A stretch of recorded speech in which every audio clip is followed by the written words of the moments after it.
उत्तराखंड में बादल फटने की घटनाएं तो आपने सुनी ही होंगी, जो कि अक्सर होती ही रहती हैं। पर आज डैम के टूटने की घटना सामने आई है, जो कि ऋषिगंगा डैम जो था उसके टूटने की घटना सामने आई है और भारी नुकसान उससे बताया जा रहा है। हालांकि अच्छे संकेत ये हैं कि नदी का जल बहता हुआ अब लगभग रुद्रप्रयाग तक पहुंच गया है। रुद्रप्रयाग वो जगह है जहां पर अलकनंदा और मंदाकिनी आपस में मिलते हैं और पंचप्रयाग में एक है। तो अब ये जल स्तर काफी हद तक कम हो चुका है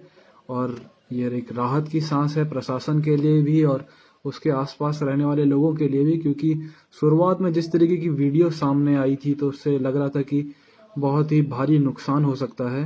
पर हम सभी के लिए, एक उत्तराखंड वासियों के लिए एक अच्छी खबर जरूर है ये। पर जो नुकसान हुआ है वो भारी नुकसान कहा जा सकता है। 60 से 70 लोग कहा जा रहा है कि बह चुके हैं, पर असली आंकड़ा, जैसे कि हमने पहले भी कहा, कि बाद में ही सामने आ पाएगा। और देखते हैं कि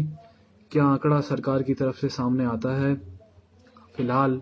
ये घटना बहुत ही दर्दनाक है और प्रशासन की लापरवाही भी कही जाएगी, क्योंकि डैम असेसमेंट की बात कही जाती है। कहाँ पर आप डैम बनाते हैं तो जरूरत है कि हम समझें कि हमारे डैम किन जगहों पर बन रहे हैं, कितने संवेदनशील वो जगह हैं, क्या वहां पर नुकसान हो सकता है। अगर ग्लेशियर है तो ग्लेशियर टूटने की घटना सभी जगहों पर होती है कि ग्लेशियर टूटते हैं तो बर्फ के तूफान भी आते हैं। एवलांच आने की बात हम कश्मीर वगैरह में सुनते हैं और उत्तराखंड की भी हिमालयी क्षेत्रों में एवलांच आते हैं।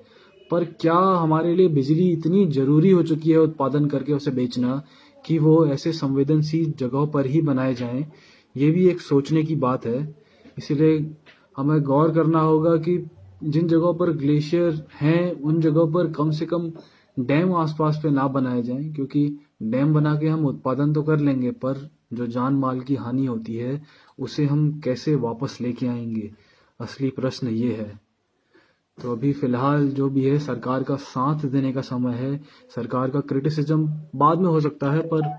अभी जो समय है वो है सभी का साथ देने का। ज्यादा से ज्यादा जो भी वीडियोस आपको दिखाई देती हैं सोशल मीडिया प्लेटफॉर्म पर लोगों तक पहुंचाएं, ताकि जिन लोगों को इसकी जानकारी नहीं मिली है उन लोगों को इसकी जानकारी मिल जाए। और जो प्रशासन के द्वारा हेल्पलाइन नंबर जारी किए गए हैं उनको भी सभी तक शेयर करें। अगर आपका कोई रिश्तेदार, कोई कोई करीबी या फिर कोई दोस्त आपका उस तरफ गया हुआ है तो उसकी हाल खबर जरूर लें, क्योंकि ऐसे समय पर शारीरिक के साथ साथ मानसिक सहारा देने की भी बहुत जरूरत होती है। क्योंकि लोग घबरा जाते हैं अक्सर, अगर वो भले ही नदी से काफी दूर हो, पर घटनाएं और जिस तरीके से सोशल मीडिया पर वीडियो वगैरह फैलती है तो लोगों में एक दहशत सी बन जाती है। तो हमें जरूरत है कि सौम्यता और धीरज के साथ काम करने की, कि अगर हम नदी से दूर हैं तो हमारा काम है कि हम लोगों तक इन चीजों को पहुंचाएं, और अगर नदी के पास हैं तो ग्राउंड लेवल पर उतरिए और राहत कार्य में सरकार की मदद करिए। पर किसी भी तरह की अफवाहों को फैलाने से बचें, क्योंकि बहुत सारी न्यूज ऐसी भी दिखाई देने लगी, इसमें दिखाया जा रहा है कि 1000 से 2000 लोग मर चुके हैं। तो इस तरीके की खबरों का खंडन करें और बिल्कुल भी ना फैलाने दें इस तरह की खबरों को, क्योंकि ऐसी खबरों से लोगों को मानसिक पीड़ा पहुंचती है, दर्द होता है। और जो लोग अगर इन ऐसी घटनाओं से लड़ भी सकते हैं तो वो लोग भी हार मानने लगते हैं। इसलिए हमारा ये निवेदन है आपसे कि सही खबर को बिल्कुल फैलाएं, जितने लोगों की क्षति हुई है उतने लोगों को बताएं और सरकार का क्रिटिसिज्म करने के लिए इसका असेसमेंट करें अच्छे से। और 1-2 दिन बाद जरूर अपनी आवाज उठाएं कि क्या डैम बनना जरूरी है, लेकिन फिलहाल इस समय पर जरूरत है कि हम मदद करें, सरकार की भी, लोगों की, एनडीआरएफ की, पुलिस के जवानों की, जिलाधिकारी की और आला प्रशासन के जितने भी लोग हैं सभी की मदद करने की जरूरत है, उनका सहयोग करने की जरूरत है इस समय। और इसके बाद लेकिन ये बहुत जरूरत है कि ऐसी घटनाएं भविष्य में ना हो, तो उसके लिए हम जरूर जरूर लोगों को लेके आए। और इस समय हम आपकी बात करवाने जा रहे हैं एक अपने वरिष्ठ पत्रकार चारू से, जिन्होंने 2013 की आपदा के समय भी एक असेसमेंट को बहुत अच्छे से पढ़ा था और उससे पहले ही इसकी चेतावनी उन्होंने दे दी थी कि उत्तराखंड में इस तरीके की आपदा आने वाली है। और इत्तेफाकन इस तरीके की आपदा उस समय आई भी। इसीलिए चारू तिवारी जी को हम जरूर कैमरे के में अपने जोड़ना चाहेंगे और आपको बताएंगे कि क्या उनका कहना है। नमस्कार चारू तिवारी जी, आपका बहुत बहुत स्वागत है प्रतिपक्ष संवाद में। नमस्कार जी।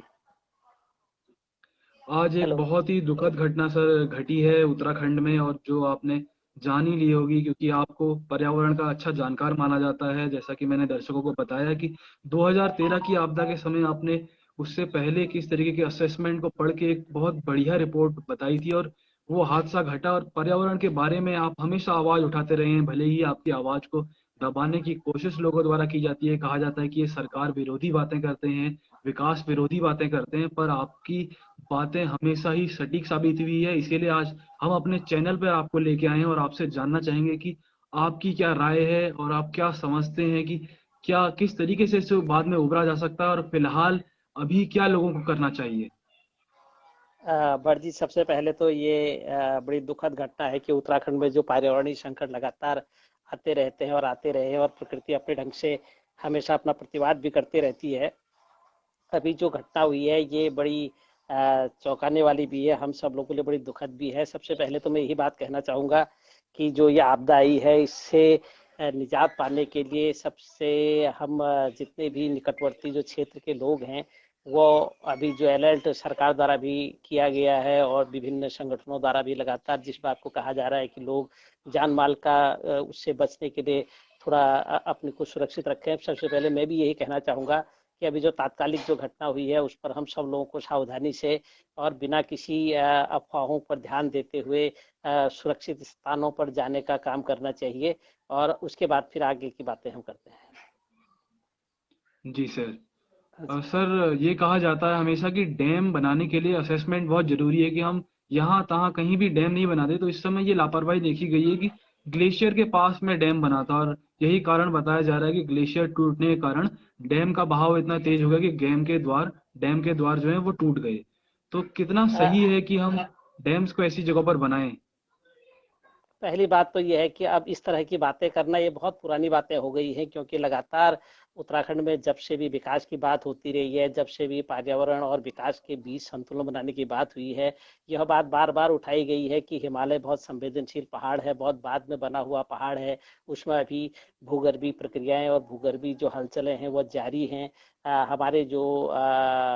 भूगर्भ शास्त्री हैं, जो हमारे यहाँ के जितने संस्थान हैं, हमारे यहाँ की जितने भी रिपोर्ट्स हैं, पर्यावरणीय जितने असेसमेंट हैं, उन सब लोगों ने समय समय पर इस बात को चेताया है। 1802 से लेके उसके बाद 1872 में जब बहुत बड़ी बाढ़ इसी जगह पर आई थी, उस समय भी इसी नदी पर आई थी, तो उस समय भी सब लोगों ने इस बात को समझा था, अंग्रेजों ने भी इस बात को समझा था। और उसके बाद लगातार ऐसी चीजों को रोकने के लिए लगातार इस बात को कहा गया कि जो ये संवेदनशील पूरा पहाड़ है और इस प्रकृति से ज्यादा छेड़छाड़ करना निश्चित रूप से यहाँ के लिए खतरनाक साबित होगा। हम लोग बहुत हम बहुत सामान्य भाषा में, अगर मैं भूगर्भीय और पर्यावरणीय बहुत टर्मिनोलॉजी में न जाऊं, शब्दावली में न जाऊं, तो हमारे यहाँ की परंपरागत समझ पर्यावरण के बारे में रही है, जिस क्षेत्र में यहाँ पर अभी ये बाढ़ आई है उसी क्षेत्र के में हमेशा कहा जाता था कि यहाँ से कंकर भी उठाना मना है। और कभी हमारे यहाँ हमारे गांव के लोग कहा करते थे कि जो उच्च हिमालयी क्षेत्रों में सीटी बजाना भी मना है, और हमारे यहाँ कहा जाता था कि जोर से ताली बजाना भी मना है। जब हम पर्यावरणीय ऐसी समझ रखते थे कि सीटी और ताली या जोर से बोलने से भी ये संवेदनशील हिमालयों को दिक्कत हो सकती है, तो तब इस समझ को दरकिनार करते हुए जब वहां पर बड़े बड़े जल विद्युत परियोजनाएं, दैत्याकार परियोजनाएं और पूरे हिमालय में लंबी लंबी सुरंगों के माध्यम से नदियों को सुरंगों में डालने का जब काम हो रहा हो, तो तब आप समझ सकते हैं कि संवेदनशील हिमालय के साथ क्या हो सकता है। और इन सब विकास की जो खतरनाक परिकल्पना है और सब कुछ एक रात में पा लेने का, और विकास के नाम पर नफाखोरी और बिल्कुल जो विकास के नाम पर पूरी चीजों को खत्म कर देने का जो एक समझ बनी है, उसने जो है उत्तराखंड के पूरे बांधों से पूरे पहाड़ को लीलने का काम किया है। और अभी पिछले लंबे समय से हम लोग पंचेश्वर बांध के खिलाफ भी बात कर रहे थे, और उत्तराखंड के अंदर जितने भी ये सुरंग आधारित बांध जितने बने हैं उसके खिलाफ लगातार भूगर्भ शास्त्री भी, वैज्ञानिक भी कहते रहे हैं, लेकिन सरकारें और नीति नियंता कभी भी इस बात पर समझ नहीं पाए हैं। हमारा यह बिल्कुल स्पष्ट मानना है कि जब जब भी आप इस तरह की छेड़छाड़ करेंगे और इतने खतरनाक ढंग से पहाड़ को लीलने और छीलने का काम करेंगे, तो प्रकृति का प्रतिकार इसी रूप में अपने आप दिखाई देने लगेगा। तो आज की घटना भी लगभग लगभग इसी चीज को बार बार एक किस्म से पुनरावृत्ति है चीजों की, और सरकारें इस बात को समझ नहीं रही है। जो 1913 जो 2013 की जो घटना हुई थी, उससे पहले भी तमाम रिपोर्ट्स ने ये बताया था कि बहुत भयंकर आपदाएं जो है उत्तराखंड में आप न्योता दे रहे हैं उनको, लेकिन दुर्भाग्य से उसको समझा नहीं जा रहा है, उसको स्वीकारा नहीं जा रहा है, और इसकी वजह से लगातार ये बड़ी परियोजनाएं इसके लिए खतरनाक तो है ही हैं। और अभी जो ऑल वेदर रोड जिसको नाम, और चार धाम यात्रा मार्ग जिसको कहते हैं, उसको बनाने पर भी जी ढंग का तमाम लोगों ने विरोध किया था। जैसा आपने शुरुआत में ही कहा कि जो भी लोग ऐसे सवाल उठाते हैं उनको हमेशा विकास विरोधी या उनको जन विरोधी बताकर खारिज करने की कोशिश की जाती है। मैं आज भी दावे के साथ इस बात को कह सकता हूं कि जो ऑल वेदर रोड का जो बलवा और पूरे पर्यावरण को नुकसान पहुंचाने का जो काम सरकारों ने किया है, उसके दुष्परिणाम आने वाले दिनों में और खतरनाक होने वाले हैं। इसको सब लोगों को समझना चाहिए। जी सर। और सर, एक बात मैंने दर्शकों को शुरुआत में भी बताई और फिर से बताना चाहूंगा कि आपने एक भविष्यवाणी 2013 आपदा से पहले करी थी सरकार के सामने, जो आपने जी। एक रिपोर्ट को पढ़ के अपनी एक टिप्पणी दी थी, और 2013 में उसी तरह की सेम आपदा सामने आई। तो मैं जानना चाहूंगा कि आज एक बार फिर आप लोगों को बताएं कि क्या वो रिपोर्ट थी और क्या आपने बताया था। नहीं, उसमें ये हुआ था कि जो 2013 में जो आपदा आई थी, उससे पहले हम सब लोग इन सवालों पर बहुत बातचीत कर रहे थे। वो मैं ही नहीं कह रहा था, मेरी रिपोर्ट नहीं थी या मेरी जी। भविष्यवाणी नहीं थी, बल्कि उसमें 1985 में जो गिरी संस्थान लखनऊ ने एक बहुत बड़ी रिपोर्ट की थी, और 2004 में तमाम अखबारों में ने इस खबरों को छापा था कि 24-25 साल के अंदर ये इस क्षेत्र में जी ढंग की हलचलें हैं, जी ढंग की भूगर्भीय दिक्कतें हैं, उससे हो सकता है कि कोई इस ढंग की दिक्कतें हों। और ये लक्ष्मी प्रसाद पंजी हैं हमारे साथी, जो इस समय भास्कर के संपादक हैं, उन्होंने उस पर एक बहुत बड़ी रिपोर्ट जब दैनिक जागरण में 2004 में छापी थी, जिसपे उन्होंने तमाम उन खतरों को वैज्ञानिक ढंग से और सामाजिक चिंतन के माध्यम से बताया था, और कहा था कि आने वाले दिनों में ये आपदा आ सकती है। लेकिन उस समय जितने भी भूगर्भीय संस्थान हैं, सरकारी संस्थान हैं, उन्होंने भी उनकी रिपोर्ट को खारिज कर दिया था और कहा था कि ये मनगढ़ंत रिपोर्ट है। लेकिन जिस रिपोर्ट को उन्होंने किया था, उसी जगह पर यह आपदा भी आई थी। तो मैं जो गिरी संस्थान की रिपोर्ट कह रहा हूँ, उसमें भी एक बात कही गई थी कि केदारनाथ के आसपास जो बसावट बन रही है, बल्कि उन्होंने नक्शा भी जारी किया था उस समय, और वो नक्शे में ये कहा था कि आने वाले दिनों में हो सकता है कि ये जो चौरावेरी में जो पूरा जो पूरी वो बन रही है, झील बन रही है, उसको कभी न कभी, प्राकृतिक झील जो बन रही है वो कभी टूटेगी तो नुकसान हो सकता है। खड़क सिंह बल्दिया जी वगैरह जो पिछले बार जिनकी मृत्यु हुई है, उन्होंने भी बार बार इन चीजों को से आगाह किया था। तो हम सब लोगों ने लगभग 2011-12 में जब हम बांधों के खिलाफ अभियान चला रहे थे, तो उस समय हम लोग यह मानते थे कि अगर पहाड़ में इसी तरह से बांधों का निर्माण हुआ, ऐसी नदियों को बाधित करने का काम हुआ, अगर नदियों को रोकने का काम हुआ, अगर पहाड़ में लगातार उसको जो उसकी जो कंपन है, उस कंपन को और ज्यादा जो हिमालय की जो बनावट है, जो बिल्कुल उसमें लेयर्स में है, अगर उसको नुकसान पहुंचाया तो आने वाले दिनों में कोई बड़ी आपदा आ सकती है। तो इस बात को हम सब लोग उस समय कह रहे थे। तो ये हमारा कहना नहीं है कि आपदा ऐसे ही आएगी या इसी रूप में आएगी या हमारा, लेकिन ये संभावनाएं लगातार या आशंकाएं लगातार जताई जाती रही हैं। और सबसे महत्वपूर्ण बात तो ये है कि सरकार की जो आपका मौसम विभाग है, उसने तक इस पर खतरे का आगाह किया था, लेकिन सरकारें और नीति नियंता हमेशा जो मुनाफे की तरफ को देखती हैं और जो कुछ लोगों के स्वार्थों को रहते हुए इन रिपोर्ट्स को मानने के लिए तैयार नहीं, तो उसका परिणाम ये सब होता है। मैं इसी रूप में, जैसा आप कह रहे हैं कि हम तो न कोई भूगर्भ शास्त्री है, न कोई वैसे पर्यावरणविद हैं, लेकिन हम जितना अपने चीजों को समझते हैं उसके अनुसार हम कह सकते हैं कि हिमालय में इस ढंग की छेड़छाड़ बहुत खतरनाक है, और अगर ये छेड़छाड़ें रुकी नहीं तो आने वाले दिनों में निश्चित रूप से हिमालय को और नुकसान उठाने पड़ सकते हैं, उसके और खतरे हो सकते हैं। जी। मैं ये जानना चाहूंगा सर कि सरकारें जब भी बांधों का विरोध होता है तो वो उन लोगों को भी विकास विरोधी बताती है, और सरकार का कहना है कि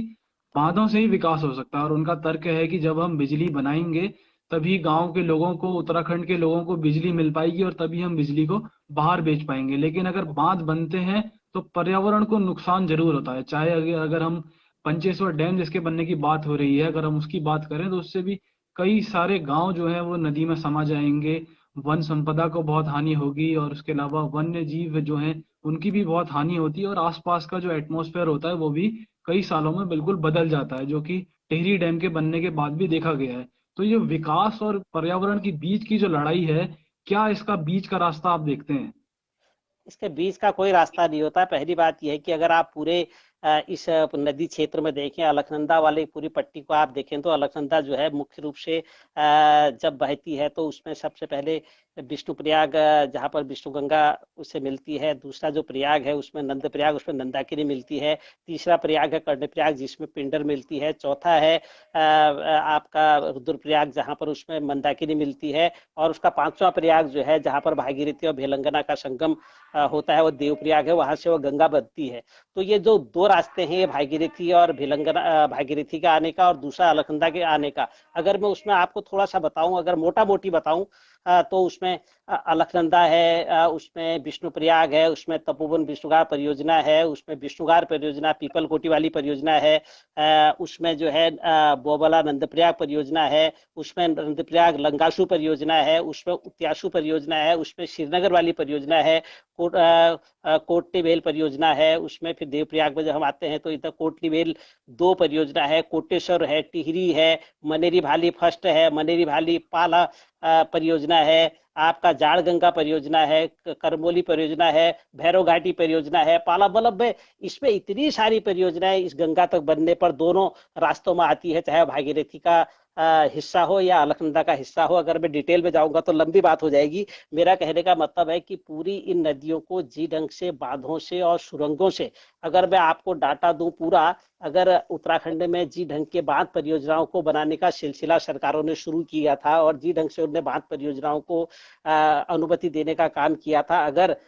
उत्तराखंड में लोगों का विरोध नहीं होता, अगर उत्तराखंड में लोगों में जन चेतना से इस काम को आगे नहीं बढ़ाया होता, तो निश्चित जानिए कि उत्तराखंड में इन्होंने 528 बांध बनाने दे रहे थे। और अगर उत्तराखंड में इनके हिसाब से 528 बांध बनते तो उत्तराखंड के अंदर लगभग 1600 किलोमीटर की सुरंगें जो हैं वो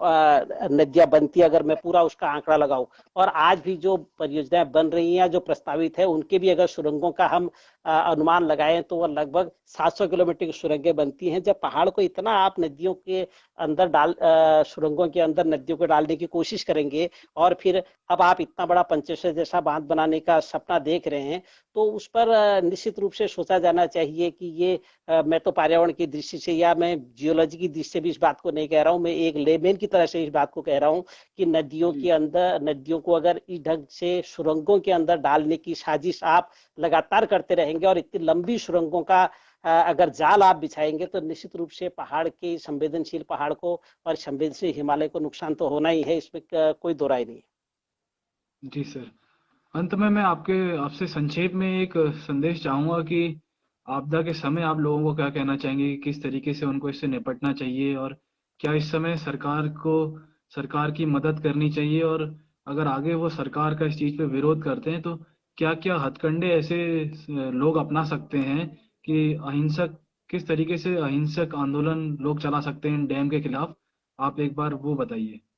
पहली बात तो यह है कि जब भी हम विकास की बात करते हैं तो विकास के केंद्र में व्यक्ति होना चाहिए, और जब तक जी। विकास के केंद्र में व्यक्ति नहीं है तब तक आपकी तमाम विकास की योजनाएं बहुत बेईमानी हैं और बहुत जन विरोधी हैं। मेरा ये कहना है कि जब भी आप किसी ढंग की परियोजनाएं, किसी ढंग के विकास कामों की बात करें तो उसमें आम जनता के दुख सुख शामिल होने चाहिए, उसके हित शामिल होने चाहिए। और दुर्भाग्य से उत्तराखंड के अंदर जितनी भी परियोजनाएं और जितनी भी विकास के काम होते रहे हैं, उन विकास के कामों में कम से कम आदमी कहीं नहीं है, व्यक्ति कहीं नहीं है, नागरिक कहीं नहीं है, जी। वो वोट देने वाला आदमी कहीं नहीं है जो लगातार आपको सत्ता में पहुंचा रहा है। तो सबसे पहले मैं कहना चाहूंगा कि विकास की दृष्टि में व्यक्ति पहला होना चाहिए। विकास की दृष्टि में पैसा या जो काल्पनिक जो आपके विकास की चीजें हैं वो नहीं होनी चाहिए, जो दुर्भाग्य से हो रही हैं। जब भी जो भी विकास का काम हो रहा है उसको हम उस पैसे के साथ तोलने की कोशिश करते हैं, हम उस नफे के साथ तोलने की कोशिश करते हैं, जो कि लगातार जनता के खिलाफ जाता है। और इसलिए मेरा कहना यह है कि जनता को एक बार फिर सजग होकर इन तमाम जो विकास के विनाशकारी दैत्याकार जो परियोजनाओं के दुष्परिणाम हैं उनको देखते हुए एक बार यह रास्ता बनाना चाहिए और यह समझाना चाहिए, ऐसे आंदोलन चलाना चाहिए जिसमें कि सरकारों को कभी भी इस बात की हिम्मत न हो कि वो इस ढंग की परियोजनाओं से पूरे पहाड़ को खुर्द बुर्द करने और जनता के साथ मुसीबतें पैदा करने के काम न करे, क्योंकि पूरे जब भी ऐसी परियोजनाओं का जो सबसे बड़ा नुकसान होता है वो जनता को ही होता है। पिछली बार आपने देखा होगा कि जिस ढंग से 2013 में जो आपदा आई थी या उससे पहले भी जितनी छोटी बड़ी आपदाएं आती रही हैं, 34 बड़ी आपदाएं हमने इस बीच बहुत झेली हैं और उसमें लगातार हर साल 2010 में भी कम आपदा नहीं आई थी, 282 लोग उस समय भी मरे थे। लेकिन मेरा कहने का मतलब यह है कि जब भी आप पहाड़ को नए नजरिए से देखने की कोशिश नहीं करेंगे, पहाड़ की संवेदनाओं को समझने की कोशिश नहीं करेंगे, हिमालय की संवेदनाओं को समझने की कोशिश नहीं करेंगे, तब तक ऐसी आपदाएं आती रहेंगी और सरकारें जो कि लगातार इस चीज की उपेक्षा कर रही हैं, जनता को भी अपने एजेंडे में हमेशा पर्यावरणीय चीजों को भी रखना चाहिए। जी, चारू तिवारी जी, आपका बहुत बहुत धन्यवाद प्रतिपक्ष संवाद से जुड़ने के लिए और अपनी राय बेबाक होकर रखने के लिए। थैंक यू, धन्यवाद धन्यवाद।